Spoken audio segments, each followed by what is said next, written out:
Bismillahirrahmanirrahim. Kita mulai, Ji. Assalamualaikum warahmatullahi wabarakatuh. Waalaikumsalam warahmatullahi wabarakatuh. Waalaikumsalam warahmatullahi wabarakatuh. Sepertinya semangat nih, tapi semangat mau weekend ya. Mau liburan. Alhamdulillah wa syukurillah wa la haula wa la quwata illa billah wa salatu wassalam ala Rasulillah Muhammad sallallahu alaihi wasallam. Terima kasih atas kehadirannya ya segenap mahasiswa-mahasiswi dari S1 Keperawatan ya, Reg B. Ya, mudah-mudahan semua dalam keadaan sehat, selalu dalam lindungan Allah Subhanahu wa Ta'ala. Amin. Hari ini kita akan sama-sama belajar ya tentang historis Muhammadiyah ya, peran Muhammadiyah dalam kebangsaan ya, wabil khusus di Indonesia ya. Walaupun sekarang perannya itu sudah sampai keluar bangsa lain atau ke negara lain. Nah, nanti peran ini kita lihat dari bahkan sebelum Indonesia merdeka ya. Indonesia merdeka tahun 1945 dan Muhammadiyah lahir tahun 1912. Artinya sebelum merdeka pun Muhammadiyah sudah hadir dan tentu turut memberi kontribusi dalam kemerdekaan yang diproklamirkan oleh Soekarno. Yang mana Soekarno itu adalah pimpinan Muhammadiyah di Sumatera di bidang pendidikan. Ya, saya kira itu silakan untuk kelompok yang tugas untuk menyampaikan makalahnya pada sore hari ini dengan tema peran kebangsaan Muhammadiyah di Indonesia. Tafadhol Mas Guru, silakan. Terima kasih. Assalamualaikum warahmatullahi wabarakatuh. Waalaikumsalam warahmatullahi wabarakatuh. Waalaikumsalam warahmatullahi wabarakatuh. Yang saya hormati Bapak dosen pembimbing, Bapak Adi Hamid Fuadi, dan yang saya banggakan teman-teman sekalian. Saya Agustiana, perwakilan dari kelompok 12, kelompok 6, yang akan menjadi moderator pada acara kali ini ya. Sedangkan anggota kelompok kami adalah 1 Mbak Herniati, 2 Mbak Dwi Salama, 3 Mbak Titin Ages, 4 Mbak Hadi, 5 Mbak Endah, 6 Mbak Wahyu, 7 Mas Harfian, saya sendiri Agustiana, Mbak Tiara, dan Mas Dwian. Pada kesempatan kali ini kami akan berdiskusi tentang peran kebangsaan Muhammadiyah di Indonesia. Berikut susunan acara yang akan kami presentasikan, yaitu 1 pembukaan, 2 penyampaian materi nanti akan disampaikan oleh teman kita Mbak Titin Ages, 3 sesi tanya jawab, yang keempat masukan dari Bapak dosen, dan yang kelima penutup. Langsung saja mari kita mulai sesi pertama yaitu pembukaan dengan bacaan basmalah bersama-sama. Bismillahirrahmanirrahim. Selanjutnya presentasi materi yang akan disampaikan oleh Mbak Ages. Waktu dan tempat kami persilahkan. Bismillahirrahmanirrahim. Terima kasih atas waktu yang diberikan kepada saya. Mohon maaf saya off cam nih agar sinyalnya stabil. Baik Bapak dosen dan teman-teman, pada kesempatan kali ini saya akan menyampaikan tentang Hibtah Muhammadiyah dan NKRI.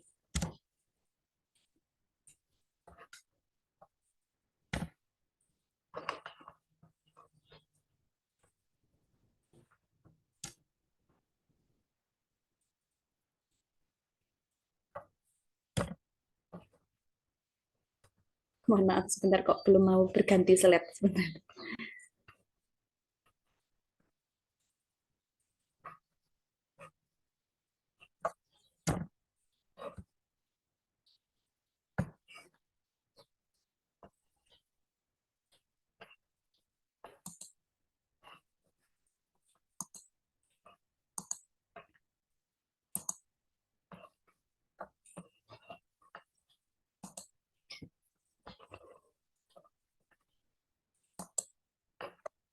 Baik, pada kesempatan kali ini saya akan menyampaikan yang pertama tentang Hitah Muhammadiyah dalam kehidupan berbangsa dan bernegara, Muhammadiyah sebagai bagian dari pendiri NKRI, yang ketiga tanggung jawab Muhammadiyah terhadap NKRI, dan yang keempat bentuk atau model peran kebangsaan Muhammadiyah.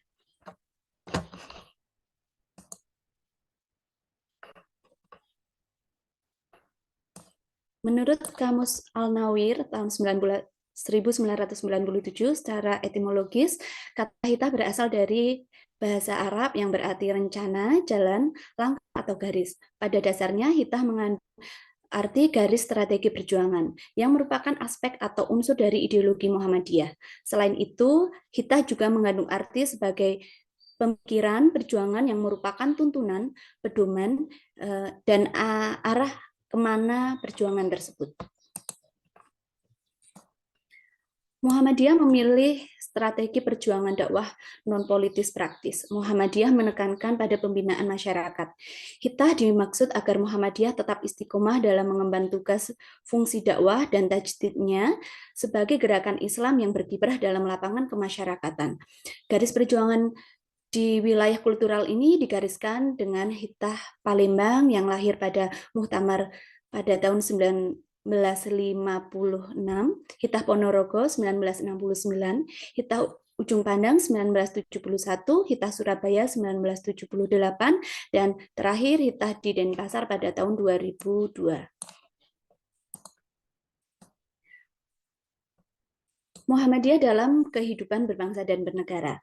Muhammadiyah meyakini bahwa politik dalam kehidupan bangsa dan negara merupakan salah satu aspek dari ajaran Islam dalam urusan keduniawian yang harus selalu dimotivasi, dijiwai, dan dibingkai oleh nilai-nilai luhur agama dan moral yang utama.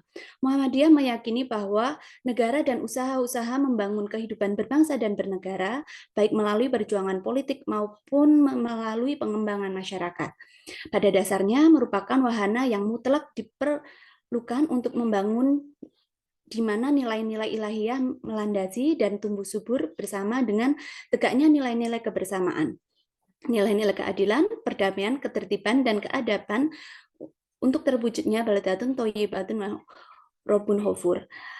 Muhammadiyah memilih perjuangan dalam kehidupan berbangsa dan bernegara melalui usaha-usaha pembinaan atau pemberdayaan masyarakat guna terwujudnya masyarakat madani yang kuat sebagaimana tujuan Muhammadiyah, yaitu untuk mewujudkan masyarakat Islam yang sebenar-benarnya.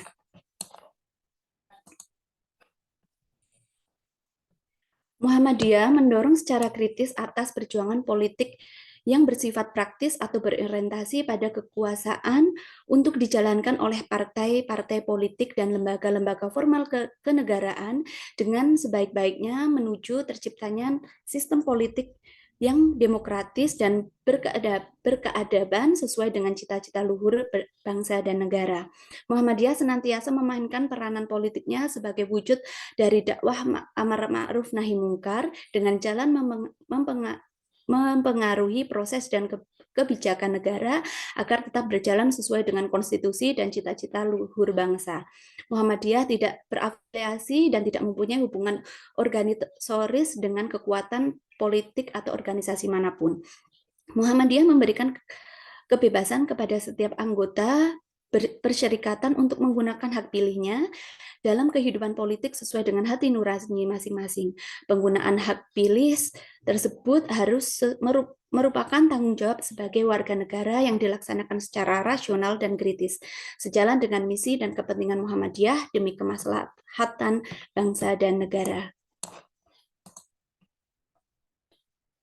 Muhammadiyah meminta kepada segenap anggotanya yang aktif dalam berpolitik untuk benar-benar melaksanakan tugas dan kegiatan politiknya secara sungguh-sungguh dengan mengedepankan tanggung jawab atau amanah, akhlak yang mulia atau akhlakul karimah, keteladanan atau uswatun hasanah, dan perdamaian atau islah. Muhammadiyah senantiasa bekerja sama dengan pihak atau golongan manapun berdasarkan prinsip kebajikan dan kemaslahatan, menjauhi kemudaratan, dan bertujuan untuk membangun kehidupan berbangsa dan bernegara ke arah yang lebih baik, maju, demokratis, dan berkeadaban.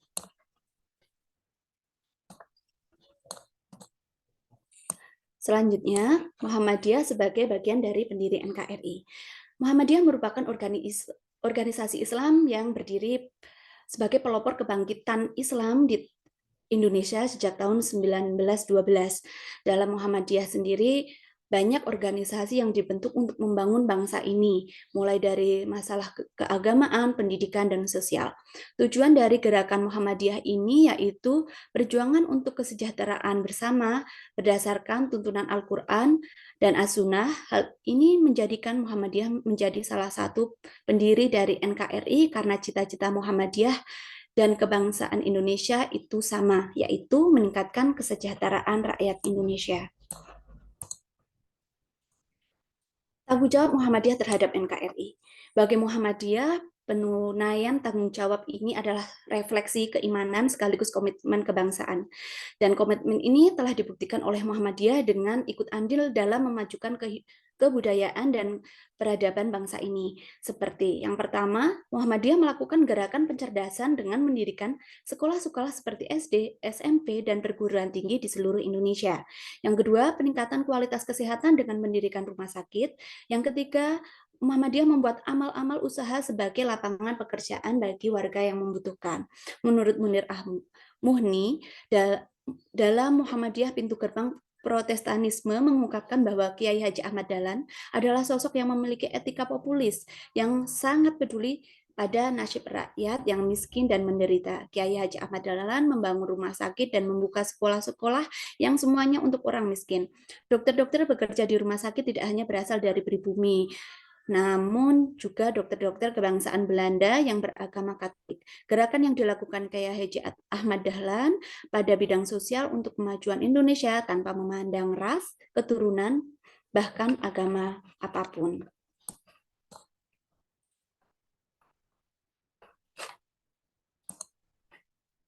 Selanjutnya, bentuk atau model peran kebangsaan Muhammadiyah. Bentuk atau model organisasi Muhammadiyah yaitu bersifat impersonal atau institusional, bukan sekedar himpunan orang per orang yang bersifat kelembagaan. Keunggulan Muhammadiyah terletak pada gerakan melalui organisasi. Organisasi Muhammadiyah merupakan sebuah instrumen fisik atau organisasi body of structure.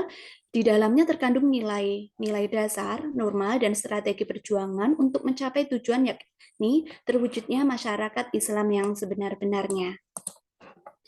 Demikian presentasi dari kelompok kami. Waktu saya kembalikan ke moderator.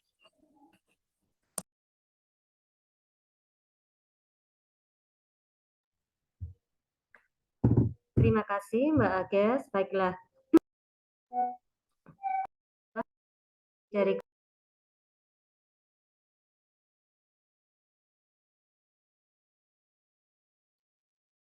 Mute itu mikrofonnya. Suaranya nggak kedengeran, Mbak. Di unmute. Nggih, maaf. Ini presentasi dari kelompok kami. Selanjutnya kami buka sesi tanya jawab. Kami akan membuka 2 sesi. Setiap sesinya kami akan membuka 3 pertanyaan. Kepada teman-teman yang akan bertanya ataupun memberikan saran, monggo kami persilahkan. Izin bertanya, Mbak. Oh ya, monggo. Monggo, Pak. Ya, terima kasih, Mbak. Saya Danang Sita Pambudi. Tadi disebutkan bahwa sama Pak dosen ya, bahwa tadi pendiri NKRI, Bapak Insinyur Soekarno ya, selaku presiden pertama itu kan juga anggota Muhammadiyah. Jadi juga sebagai ketua di Sumatera kalau nggak salah tadi nggih. Nah, kemudian Kiai Haji Ahmad Dahlan itu juga sebagai pendiri Muhammadiyah. Beliau kan meninggal pada 23 Februari 1923 kalau nggak salah nggih. Nah, itu kan sebelum Indonesia merdeka. Nah, yang saya tanyakan apa saja peran-peran dari Kiai Haji Ahmad Dahlan terhadap kemerdekaan Republik Indonesia. Mungkin itu, Mbak. Nggih, terima kasih. Pertanyaan dari Pak Danang. Mau langsung dijawab atau pertanyaan berikutnya dulu, teman-teman? Pertanyaan berikutnya dulu Mbak Ana, biar sama cari referensi dulu. Monggo buat yang lainnya, kami persilahkan. Izin bertanya, Mbak. Nggih, monggo Mbak.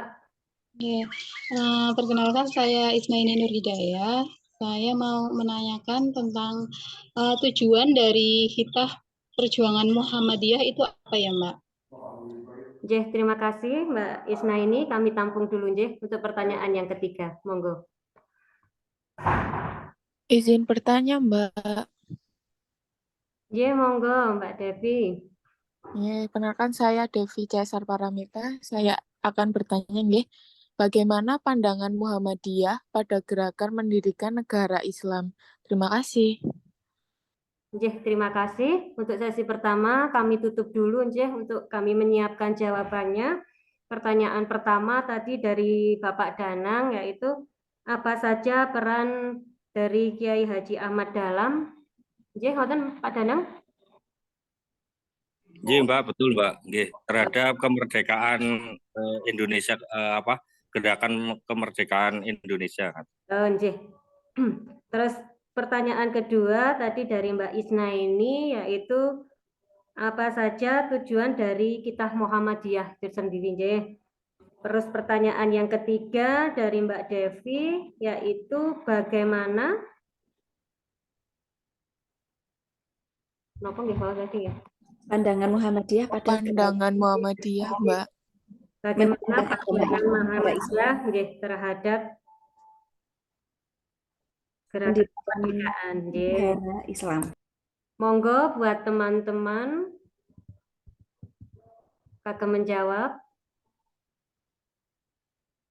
Oke, Mbak, saya Tiara. Saya akan menjawab pertanyaan dari Pak Danang mengenai peran Kiai Haji Ahmad Dahlan dalam kemerdekaan Indonesia.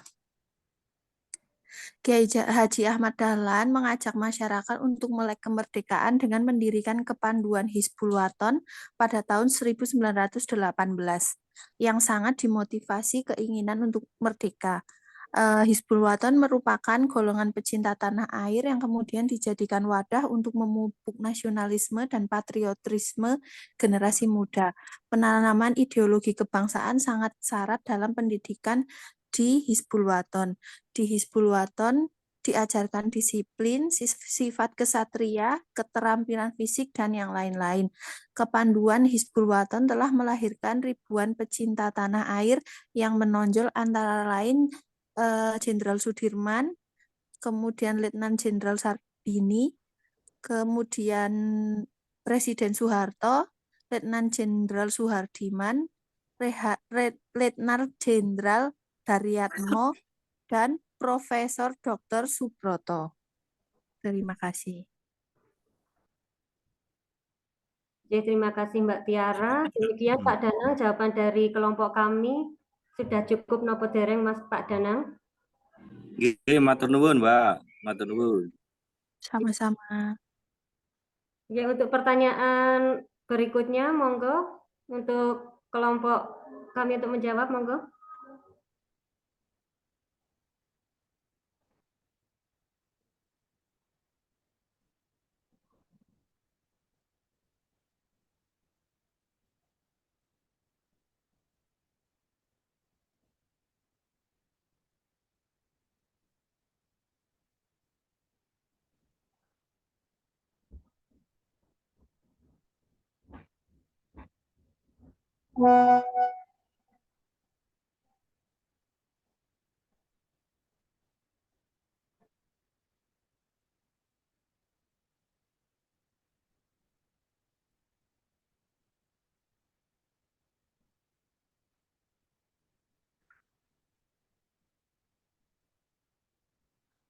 Mungkin Mbak Wahyu.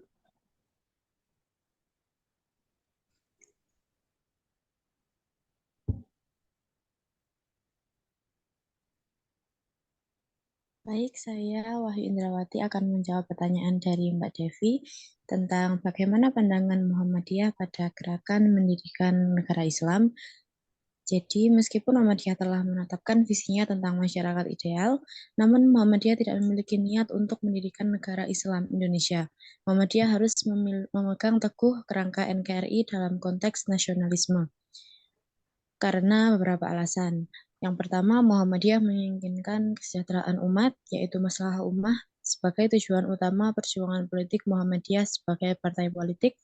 Yang kedua, Muhammadiyah sangat menyadari bahwa gerakan globalisasi mengandung agenda baru atau tersembunyi dari para pendukungnya, sehingga Muhammadiyah harus membentengi negara dari intervensi negara lain sebagai akibat dari ketidakadilan global. Demikian jawaban dari saya. Terima kasih. Terima kasih Mbak Wahyu atas jawabannya.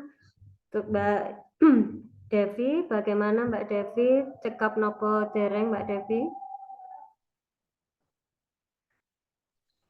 Sampun, Mbak, matur nuwun. Terima kasih. Kita beranjak ke pertanyaan Mbak Aisna ini, monggo buat kelompok untuk menjawab. Waktu dan tempat persilahkan. Iya, Mbak Ana, saya izin menjawab untuk pertanyaan dari Mbak Isna ya.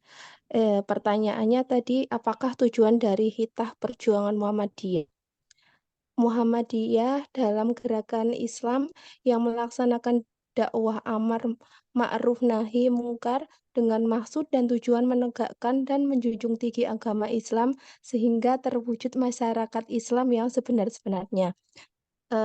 Tadi di slide presentasi itu udah ada kayaknya, Mbak. Ya, terima kasih ya Mbak Ana. Gimana Mbak Isna? Terima kasih jawabannya Mbak Herni. Alhamdulillah sesi pertama sudah selesai, nggih. Untuk termin kedua, monggo saya buka 3 pertanyaan lagi. Monggo waktu dan kesempatannya, kagem ingkang badhe bertanya. Oh ya, ini ada juga di chat, nggih. Saya bacakan dari Mbak Febrina. Assalamualaikum, izin bertanya, apa saja kriteria negeri yang mendukung konsep Baldatun Thayyibatun Warobun Ghafur? Pertanyaan dari Mbak Febrina. Monggo, sinten ingkang badhe jawab?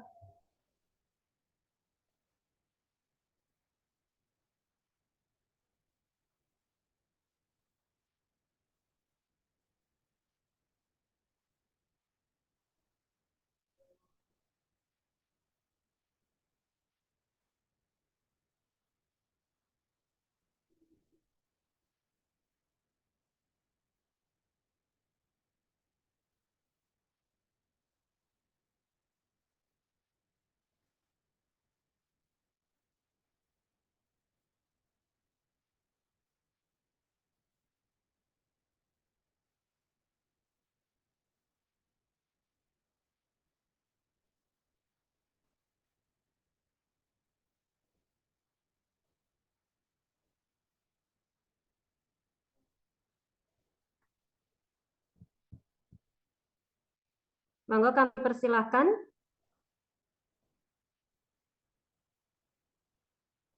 Izin jawab, Mbak. Ya, monggo Mbak Agnes.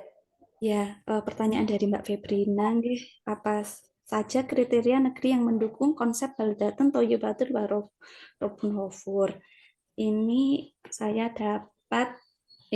mengutip penafsiran Baldatun Thayyibatun Warobun Ghafur menurut Hamka pada tafsir Al-Azhar oleh Nur Muhammad Musa Al-Fatah, Imam At-Tabari Rohimahum dalam tafsir At-Tabari mengungkapkan ada beberapa kriteria negara yang dapat dikatakan Baldatun Thayyibatun Warobun Ghafur, yaitu sebagai berikut. Yang pertama, negeri yang selaras antara kebaikan alam dan kebaikan perilaku penduduknya. Negeri yang subur dan makmur tapi penduduknya tidak lupa bersyukur. Yang ketiga, negeri yang seimbang antara kebaikan jasmani dan rohani penduduknya. Yang keempat, negeri yang aman dari musuh, baik dari dalam maupun dari luar negeri. Yang selanjutnya, negeri yang maju dalam ilmu agama maupun ilmu dunianya, negeri dengan penguasa yang adil dan solih, serta penduduk yang hormat dan patuh. Dan yang terakhir yaitu negeri yang di dalamnya terjalin hubungan harmonis antara pemimpin dan masyarakatnya. Begitu, Mbak Febrina. Terima kasih Mbak Agnes. Gimana Mbak Febrina dari jawaban dari kelompok kami? Apakah sudah cukup? Iya, terima kasih. Jadi kami masih membuka 2 pertanyaan lagi. Monggo Bapak Ibu yang mau bertanya, kami persilahkan.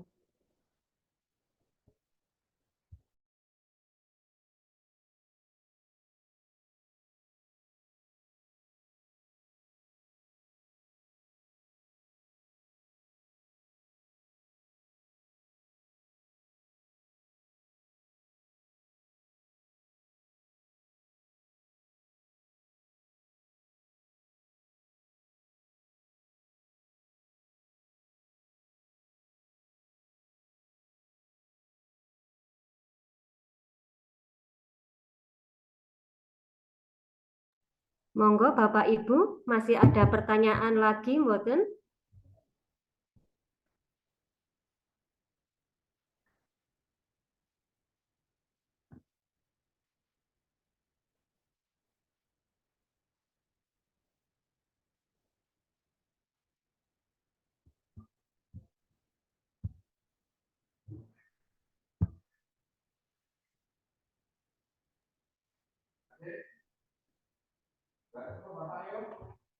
Baiklah,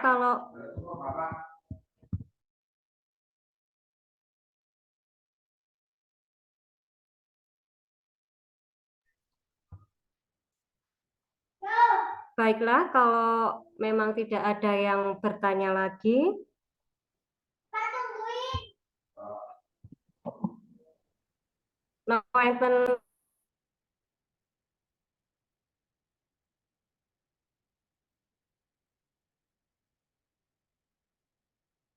Masih di mute, Mbak Ana. maaf Jeh. Ini masih ada 4 penanya Jeh, masih ada waktu kalau mau ada yang bertanya lagi, monggo.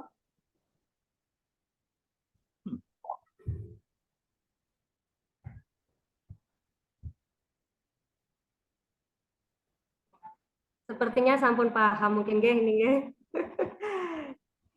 Jeh. Demikianlah hasil presentasi dari kelompok kami kepada dosen pembimbing. Waktu dan tempat kami persilahkan untuk saran dan masukannya. Akhir kata, kami mohon maaf ada salah kata. Saya selaku moderator minta maaf sebesar-besarnya. Saya juga mengucapkan terima kasih banyak kepada dosen pembimbing dan teman-teman semua atas kesempatan Zoom kali ini.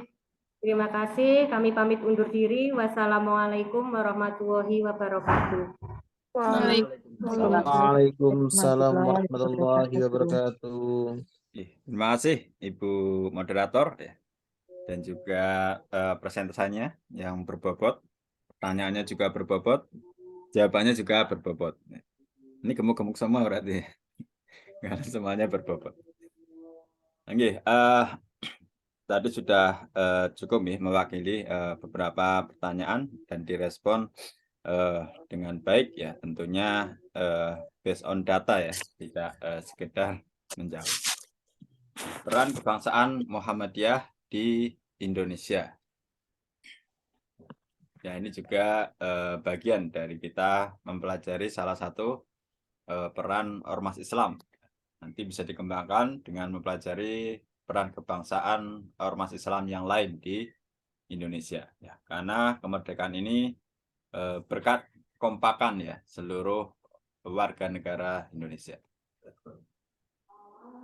Inilah Muhammadiyah ya, mengambil jalan lurus Islam berkemajuan. Ya. Kalau bicara Islam berkemajuan, ya, kalau belum merdeka berarti belum berkemajuan. Agar berkemajuan ya harus merdeka. Ya. Ya, walaupun sekarang ya patut kita syukuri secara fisik kita sudah merdeka, tapi tentu secara ekonomi, keuangan ya kita masih tersandera oleh kekuatan-kekuatan ekonomi asing terutama ya. Sehingga dari periode kita lihat hutang Indonesia tidak ada yang turun, malah terus naik dan membumbung tinggi. Ya, tentu selama itu dilakukan dengan perhitungan matang, tidak memberatkan rakyat, ya, kemudian rakyat dikorbankan dengan menaikkan pajak dan lain-lain, itu tidak mengapa ya, karena memang untuk pembangunan ya hampir setiap negara memiliki hutang, tapi tidak semua ya. Muhammadiyah telah meletakkan infrastruktur kebangsaan modern. Ini bahkan dimulai oleh Ahmad Dahlan sebelum mendirikan Muhammadiyah. Sebelum mendirikan Muhammadiyah, Ahmad Dahlan sudah mendirikan lembaga pendidikan, ya, memberikan pencerahan, ya, memberantas kebodohan lewat pendidikan-pendidikan yang beliau rintis. Baru beberapa tahun kemudian, karena lembaga pendidikan tersebut butuh payung hukum, maka dibuatlah semacam yayasan, organisasi, di mana dinamanya adalah Muhammadiyah. Jadi historisnya seperti itu. Muhammadiyah beramal dulu, memberikan pencerahan, membuka lembaga pendidikan, formal maupun informal, karena butuh payung hukum, dan agar bisa semakin besar, maka harus dengan organisasi yang modern. Dan ini hebatnya Ahmad Dahlan belajar dari yang lain, yaitu dari Budi Utomo. Ya. Beliau seorang kiai ya. Ya tentu kalau paham kita secara umum kiai nggak paham ilmu pengetahuan. Karena rata-rata mereka tidak belajar formal untuk menuntut ilmu pengetahuan. Apalagi saat itu ada dikotomi pendidikan. Orang hanya boleh belajar salah satu, mau belajar agama atau belajar umum. Baru Ahmad Dahlan lah yang menginisiasi bahwa tidak bisa kita hanya belajar umum saja, atau tidak bisa kita hanya belajar agama saja. Keduanya harus diintegrasikan. Dan itu adalah pelopornya Ahmad Dahlan. Sehingga ya, religius, madani, dan berkeadaban. Karena kalau sekolah-sekolah itu hanya mengajarkan pendidikan umum, ilmu-ilmu saja, ilmu-ilmu modern, tanpa sentuhan-sentuhan rohani, ya, maka infrastruktur kebangsaan modern itu tidak terwujud, tidak religius, tidak madani, dan tidak berkeadaban. Dan ini bahkan Ahmad Dahlan belajar langsung dari Sirah Nabawiyah ya, Nabi ketika membangun sebuah negeri yang dulunya negeri itu tidak berkeadaban menjadi berkeadaban ya. Dulu namanya Yasrib, kemudian dirubah menjadi Madinah oleh Nabi Muhammad SAW. Karena infrastrukturnya modern, religius, madani, dan berkeadaban. Nanti kalau ada pertanyaan silakan bisa di kolom chat atau langsung raise hand. Ya. Kemudian peran kebangsaan Muhammadiyah di Indonesia. Pertama yaitu khitah Muhammadiyah dalam kehidupan. Tadi disampaikan bahwa khitah itu berarti jalan, ya, tujuan. Tadi juga saya sampaikan, tujuan Muhammadiyah adalah menegakkan dan menjunjung tinggi agama Islam sehingga terwujud masyarakat Islam yang sebenar-benarnya. Ya, ini korelatif ya dengan pertanyaan, kenapa Muhammadiyah tidak punya visi untuk mendirikan negara Islam, tapi untuk menegakkan masyarakat Islam yang sebenar-benarnya. Ya, tentunya kepada mereka yang sudah berislam agar menjalankan syariat. Agar kepada mereka yang belum beragama Islam, tentu dengan memberikan pencerahan nilai-nilai yang sesuai dengan Islam, ya, tanpa mereka harus dipaksa ya untuk ke dalam Islam. Ya. Karena Al-Quran sendiri mengatakan la ikroha fiddin, ya. Tidak boleh memaksa dalam beragama. Kita hanya memberikan pencerahan. Dan kita tidak bisa memaksakan Indonesia yang sangat plural harus dengan negara Islam. Tentu yang kalau itu dipaksakan, yang akan terjadi adalah mudorotnya jauh lebih banyak daripada manfaatnya ya, daripada kemaslahatnya.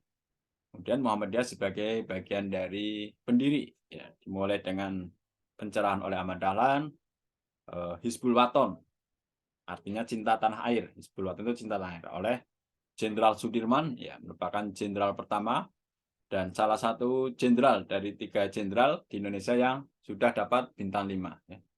Hanya Soeharto dan Sudirman.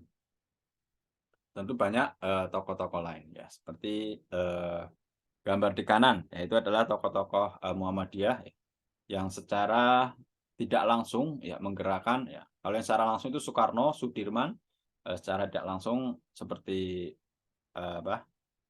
Ahmad Dahlan dan juga istrinya Nyai Walidah.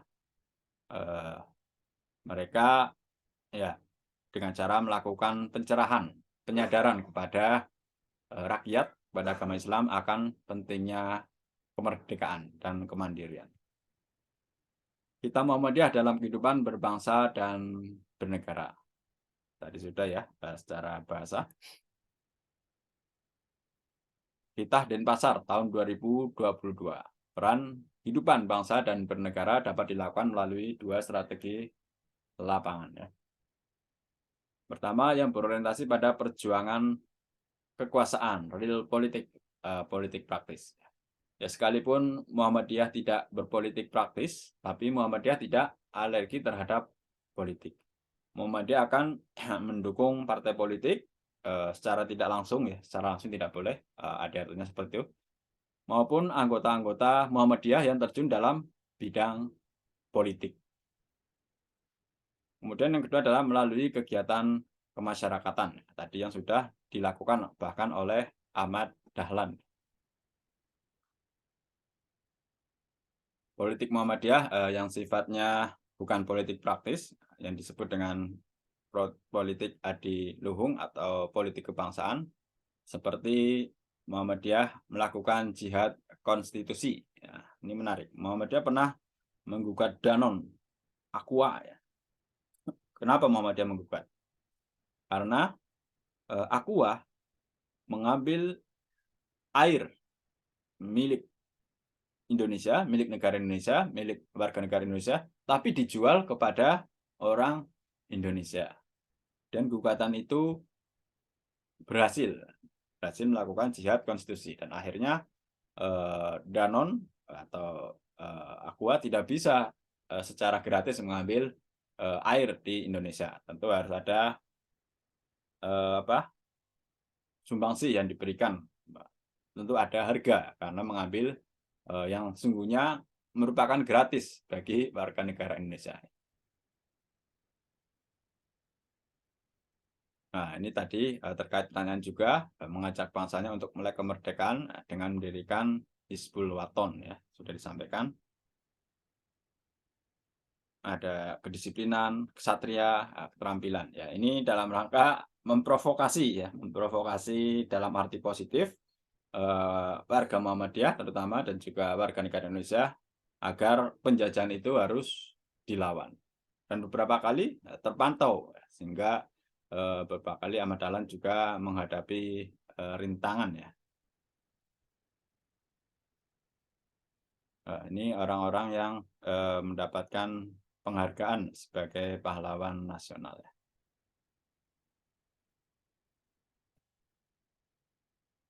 Nah, secara faktual yang memproklamasikan Indonesia itu adalah anggota Muhammadiyah, Insinyur Soekarno, sudah, ya. Oke, Bapak sekalian, mengapa dari awal berdiri gagasan-gagasan Muhammadiyah dianggap nyeleneh? Ya, dianggap belum familiar, ya, karena sesuatu yang baru saat itu. Ya, seperti misalnya pendidikan, ya. Pendidikan menggunakan metode kurikulum modern saat itu, bahkan Ahmad Dahlan dianggap kafir oleh umat Islam karena menggabungkan pendidikan agama dengan pendidikan umum. Dan tentu kita lihat sekarang banyak sekali kemudian yang mengikuti jejak Ahmad Dahlan ini atau jejak Muhammadiyah, ya, mengintegrasikan pendidikan agama dan pendidikan umum.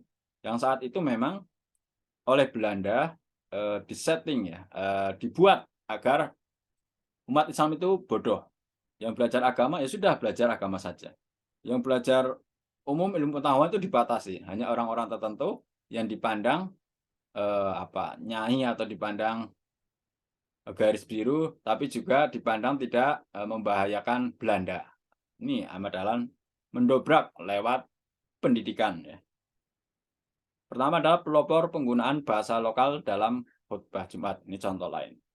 Ya, dulu sebelum Ahmad Dahlan, ya, semua khutbah Jumat itu menggunakan bahasa Arab. Jadi saat itu dikatakan kalau khutbah tidak dengan bahasa Arab itu tidak sah karena tidak mengikuti sunnah Rasul, tidak mengikuti kebiasaan Rasul.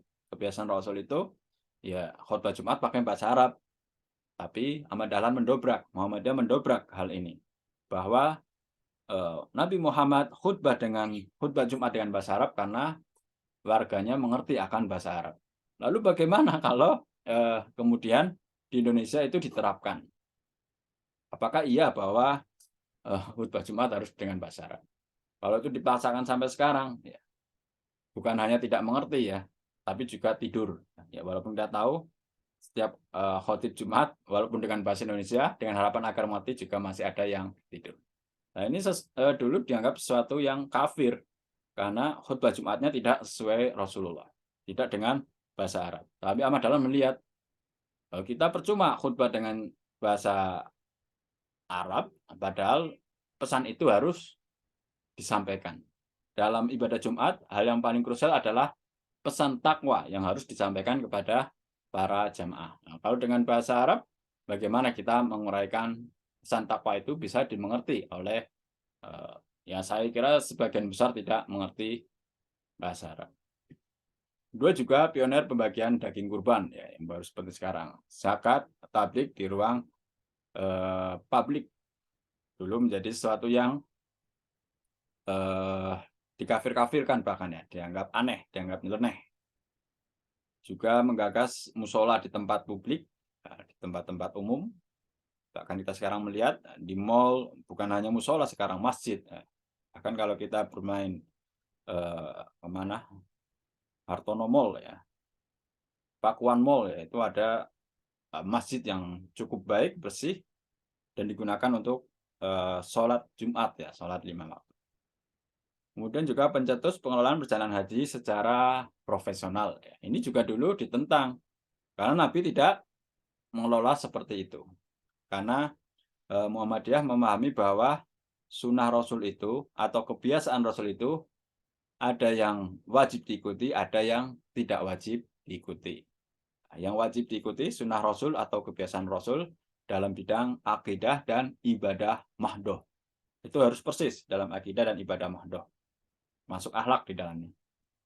Tapi dalam muamalah dunawiyah, sunnah Rasul tersebut boleh kita dinamisasi ya. Boleh kita sesuaikan dengan konteks zaman agar perjalanan haji itu dapat terlaksana dengan efektif dan efisien. Dulu menjadi pertentangan ketika pengelolaan perjalanan haji secara profesional. Kemudian juga perubahan arah kiblat. Bahkan ini butuh 1 abad. Ya. Hampir 1 abad Muhammadiyah membutuhkan waktu agar masyarakat mau merubah arah kiblatnya. Dan sekarang terbukti ya dengan ilmu astronomi tersebut, warga negara Indonesia sekarang mengikuti kiblat Muhammadiyah. Juga praktek ibadah puasa takjil. Ya, takjil itu bukan makanan, tapi menyegerakan. Takjil itu menyegerakan berbuka. Nah, ini memang karena sunnah Rasul dalam ibadah mahdoh puasa tersebut, takjil itu memang harus disegerakan. Dan sahur itu diakhirkan. Dua hal ini sebagai sebuah pesan bahwa puasa itu bukan untuk menyiksa manusia. Kalau sudah waktunya maghrib, segera berbuka. Takjil disegerakan. Kalau imsak ya, atau bukan imsak ya, kalau batas makan sahur ya menunggu waktu azan subuh ya, antara subuh dan maghrib. Bahkan kita tidak disunahkan menunda berbuka dan juga mengawalkan sahur ya. Dan juga praktek-praktek keagamaan lainnya ya.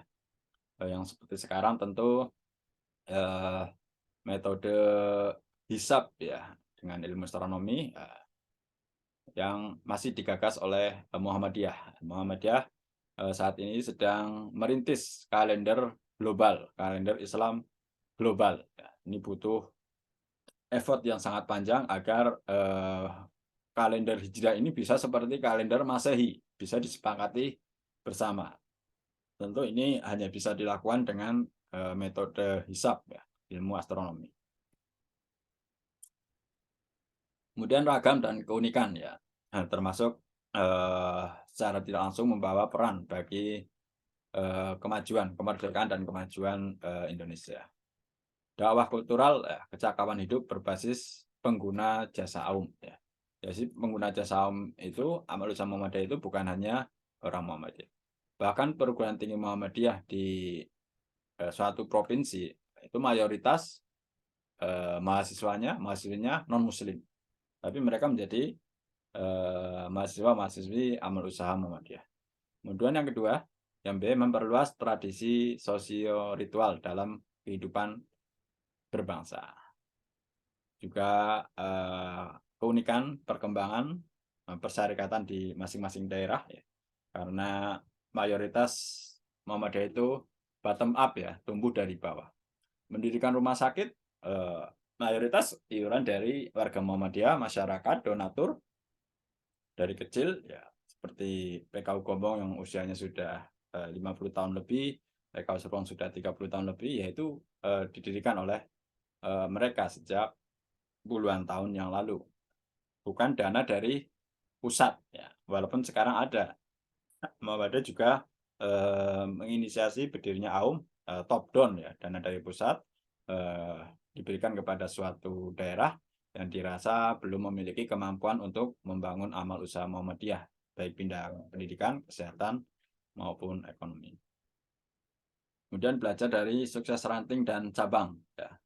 Dapat apresiasi kepada ranting cabang Gombong, ya, sebagai salah satu cabang terbaik di Indonesia, cabang Muhammadiyah terbaik. Karena punya amal usaha Muhammadiyah yang sangat lengkap, ya. Punya amal usaha pendidikan, amal usaha kesehatan, ekonomi yang besar, ya. Ya, tidak sekedar punya. Bagaimana menanggapi pesaing baru Muhammadiyah? Nah, sebentar saya izin minum.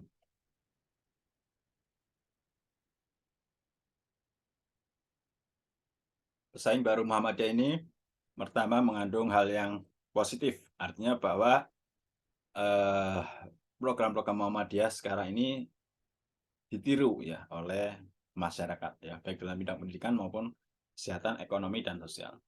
Tapi tentu menjadi tantangan. Yang kedua menjadi tantangan bagaimana amal usaha Muhammadiyah tadi, bidang pendidikan, kesehatan, ekonomi, sosial bisa bersaing dengan pesaing baru tersebut. Ya.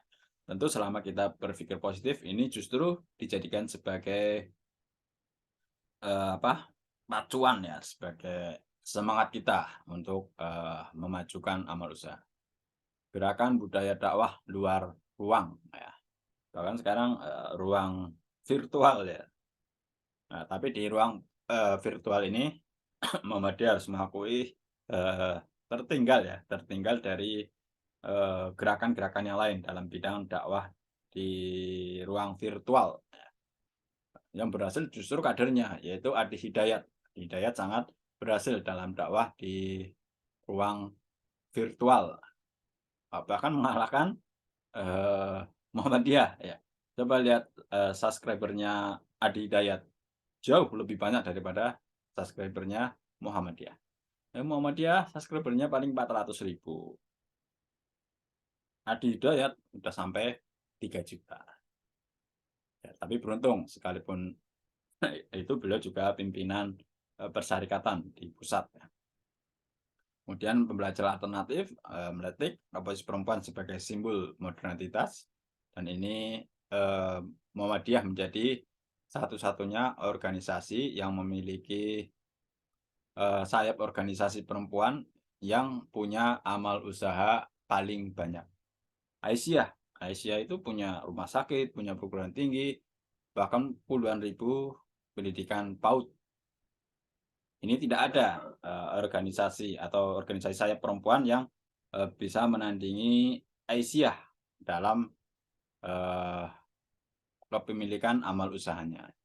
Dan itu murni milik persyarikatan, ya, karena baik sertifikatnya ataupun keuntungannya dikembalikan kepada umat melalui Muhammadiyah. Kemudian kita melihat bagaimana duet Ahmad Dahlan dan Nyai Walidah. Wah, nah tadi ya. Oke, Bapak sekalian. Ini yang pertama tadi terkait dakwah kultural kecakapan hidup berbasis pengguna jasa. Ya, mohon maaf ini sore kok baru demam ini dan batuk ya. Dan mengelola pengguna jasa Aum ya. Di abad kedua usianya Muhammadiyah sudah waktunya mengelola pengguna jasa Aum ya. Tadi saya kira sudah ya. Nah. Kemudian ini yang dimaksud umat dakwah dan umat ijabah. Umat dakwah kepada non-muslim mengajak mereka agar beragama Islam. Tapi tidak boleh memaksa. Kepada umat Islam, umat ijabah, ada umat dakwah, ada umat ijabah. Kepada umat ijabah adalah kepada muslim yang sudah beragama Islam tentunya, tapi belum menjalankan syariat Islam dengan kafah ya. Ada misalnya ya paling sederhana ya rukun Islam ya dijalankan. Dalam EMD ini memang membagi masyarakat dalam dua kelompok, umat dakwah dan umat ijabah. Indikator sukses persyarikatan. Nah, ini yang unik bahwa kalau manusia semakin tua, semakin loyo, semakin lemah ya. Tapi Muhammadiyah justru semakin dipercaya oleh masyarakat. Dan ini menurut Profesor Dr. Amin Rais, kenapa bisa begitu Muhammadiyah? Karena memiliki filosofi amal. Ya, seperti usaha-usahanya. Kenapa usahanya itu dinamakan amal baru usaha, amal usaha Muhammadiyah, bukan usaha amal Muhammadiyah. Jadi yang dikedepankan adalah amalnya. Yaitu sama dengan yang dikatakan Al-Quran, in ahsantum li anfusikum. Jika kamu berbuat baik kepada orang lain, maka sesungguhnya kamu sedang berbuat baik pada dirimu sendiri.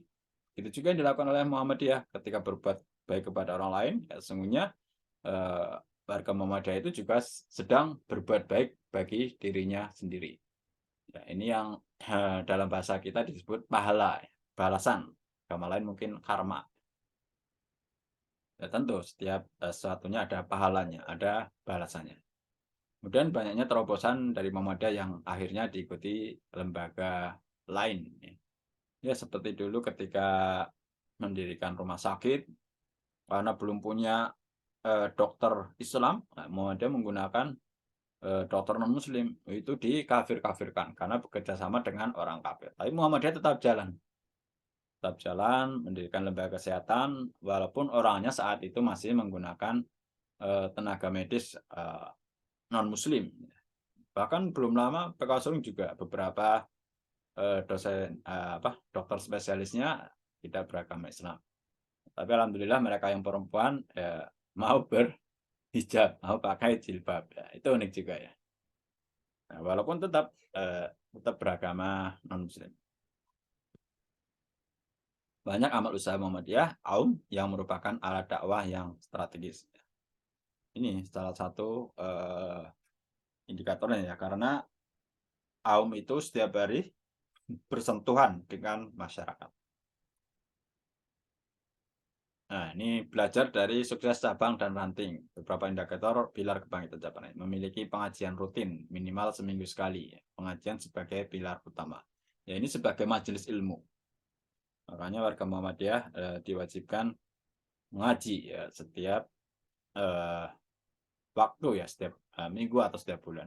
Dan ini sekarang tentu dimudahkan ya dengan kemajuan teknologi.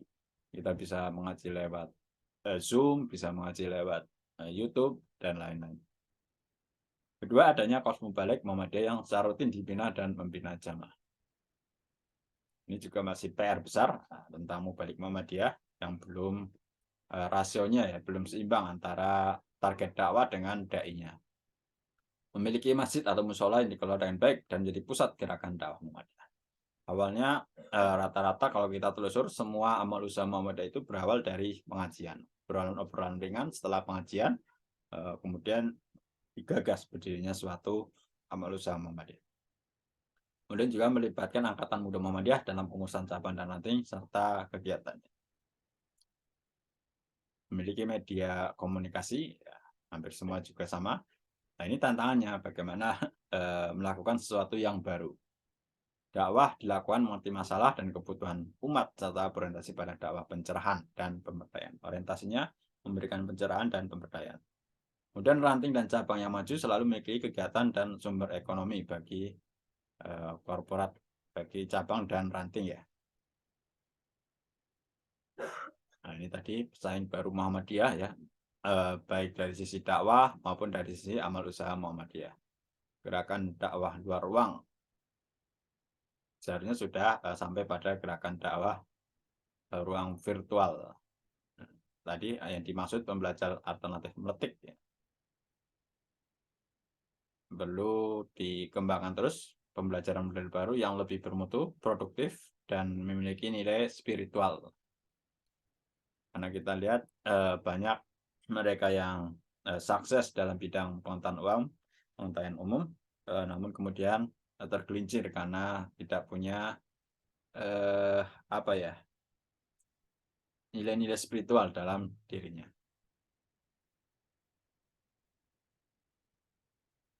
Kemudian, nah ini tipe kategorisasi warga Muhammadiyah menurut Profesor Dr. Munir Mohan. Pertama, al-ikhlas. Nah, tipe anggota Muhammadiyah yang pola pikir dan tradisi hidupnya ideal Muhammadiyah, mengikuti fatwa tarsi Muhammadiyah. Dilarang rokok, ya tidak merokok. Bunga bank haram, ya tidak menggunakan bank konvensional. Kemudian ada juga tipe Ahmad Dahlan. Tipe al-ikhlas yang lebih toleran, ya lebih toleran, karena mencoba membangun hubungan dengan warga masyarakat yang lebih luas. Misalnya tentang kegiatan-kegiatan yang bisa menimbulkan pemahaman yang beragam ya, baik bagi warga Muhammadiyah itu sendiri maupun dengan warga Muhammadiyah yang lain. MUNU, Muhammadiyah NU, warga Muhammadiyah yang pola pikir dan organisasinya Muhammadiyah tapi tradisi kehidupannya NU. Ada yang warga Muhammadiyah bekerja dalam usaha Muhammadiyah tapi masih mengikuti tradisi kehidupannya di NU. Ya. Marmut, Marhainis Muhammadiyah, warga Muhammadiyah yang pola pikir dan organisasi Muhammadiyah tapi tradisi kehidupannya dalam tradisi abangan.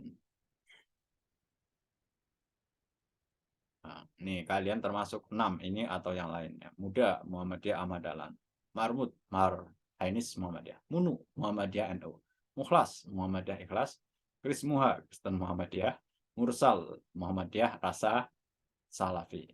Kristen Muhammadiyah itu di beberapa tempat ada warga Kristen tapi justru sangat aware terhadap program kegiatan Muhammadiyah. Perbedaan Muhammadiyah dengan Salafi ya. Muhammadiyah berorientasi ke masa depan, Salafi berorientasi pada masa lalu. Muhammadiyah tidak terpengaruh dengan adat Arab, Salafi menghormati atau meniru adat Arab. Muhammadiyah mendorong perempuan terlibat dalam urusan masyarakat, Salafi membatasi kegiatan perempuan di ranah domestik. Keempat, Muhammadiyah menerima dan memanfaatkan organisasi modern dan lembaga modern. Keempat, Salafi menolak organisasi dan lembaga modern ya, dengan argumen Muhammadiyah atau Nabi Muhammad SAW tidak melakukannya. Nih, catatan penutup dari ketum kita ya. Nah, nanti bisa dibuka ya. Kemudian apa kalian tahu siapa saja pahlawan? Ya, itu dibuka YouTube-nya ya, di slide-nya ada. Ini terakhir tadi sebagai penutup. Menurut Ketua Umum Pimpinan Pusat Muhammadiyah sekarang bahwa pertama, Indonesia diperjuangkan dibangun oleh seluruh komponen atau kekuatan nasional sejak zaman perjuangan kemerdekaan sampai setelah merdeka tahun 45. Kedua, sesuai dengan posisi dan perannya, semua komponen nasional bergerak memperjuangkan Indonesia bebas dari penjajahan, serta setelah itu membangun menjadi negara dan bangsa yang merdeka, bersatu, berdaulat, adil, dan makmur sebagaimana dirumuskan oleh para pendiri bangsa dalam wujud cita-cita nasional. Ketika tidak ada pihak yang paling berjasa dalam perjuangan dan pembangunan Indonesia, semuanya memainkan perannya yang konstruktif. Ketika berdiri dalam posisi kritis terhadap pemerintah pun sebenarnya merupakan bagian dari kiprah kebangsaan agar negara dan bangsa Indonesia tetap lurus di jalan perjuangannya yang benar sesuai konstitusi dan spirit nasional yang diletakkan oleh para pendiri bangsa. Keempat, Muhammadiyah merupakan bagian tidak terpisahkan dari kekuatan nasional sejak berdirinya tahun 18 November 1912, terlibat aktif dalam perjuangan politik kebangsaan serta membangun bangsa melalui gerakan dakwah yang berorientasi pada pembaruan serta mencerdaskan dan membangun kehidupan bangsa Indonesia. Bahkan Ahmad Dahlan melakukannya sebelum mendirikan Muhammadiyah. Muhammadiyah melalui dakwah amar ma'ruf nahi munkar terus berkiprah, tidak kenal lelah dalam mewujudkan masyarakat Islam yang sebenar-benarnya, yang murahnya menjadikan Indonesia sebagai negara dan bangsa merdeka, bersatu, berdaulat, adil, dan makmur. Dalam terminologi keislaman ialah Indonesia yang baldatun thayyibatun wa rabbun hafir. Keenam, Muhammadiyah sebagai kekuatan nasional sejak awal berdiri pada tahun 18 November 1912 telah berjuang dalam pergerakan kemerdekaan dan melalui para tokohnya terlibat aktif mendirikan negara Republik Indonesia yang diproklamasikan pada 17 Agustus 45. Setelah Indonesia merdeka, pada bagian periode pemerintahan hingga periode reformasi, pengabdian Muhammadiyah terhadap bangsa negara terus berlanjut. Ketujuh, hikmat kebangsaan Muhammadiyah ini didorong oleh keinginan yang kuat agar Indonesia mampu melangkah ke depan sejalan dengan cita-cita kemerdekaan. Inilah bukti bahwa Muhammadiyah ikut berkeringat di dalam usaha memajukan kehidupan bangsa. Kedelapan, Muhammadiyah meyakini bahwa Indonesia dapat mencapai tujuan untuk menjadi negara dan bangsa yang berkemajuan, yakni terciptanya kehidupan kebangsaan yang maju, adil, makmur, bermartabat, dan berdaulat, sebagaimana yang termaktub dalam pembukaan Undang-Undang Dasar tahun 1940. Muhammadiyah memiliki komitmen dan tanggung jawab tinggi untuk membangun kehidupan bangsa dan negara sebagaimana dicita-citakan para pendiri bangsa, para tokoh Muhammadiyah sejak kelahirannya sampai saat ini dalam kehidupan berbangsa yang sangat besar perannya. Ya, saya kira itu materi saya sore ini. Kalau menurutnya sudah tidak ada pertanyaan ini ya. Sudah, kalau kurang jelas bisa dibuka lagi ya materinya di Edu. Saya hitung 3 yang ingin bertanya. 3, 2, 1. Berarti enggak ada ya. Ya sudah, terima kasih semuanya ya, kepada Ibu Moderator, kepada presenter, dan juga kepada yang respon dari pertanyaan tersebut. Ya, saya kira sudah berbobot ya, karena di era ini ya, semua bisa belajar dari Mbah Google ya, terutama. Dan bahkan kalau kita kenal itu siapa? Elon Musk ya, yang punya mobil listrik ya. Dia selalu belajar itu dari YouTube. Dia katanya setiap hari minimal belajar itu 1 jam. Belajar dari YouTube kan ya. Sangat dan menjadikan dia sekarang menjadi orang terkaya di dunia lewat apa? Mobil listriknya namanya apa itu? Elon Musk. Ya, saya kira demikian. Mari kita tutup dengan baca hamdalah. Alhamdulillah. Jazakallahu khairan katsiran. Wassalamualaikum warahmatullahi wabarakatuh. Waalaikumsalam warahmatullahi wabarakatuh. Assalamualaikum warahmatullahi wabarakatuh. Saya izin end meeting ya.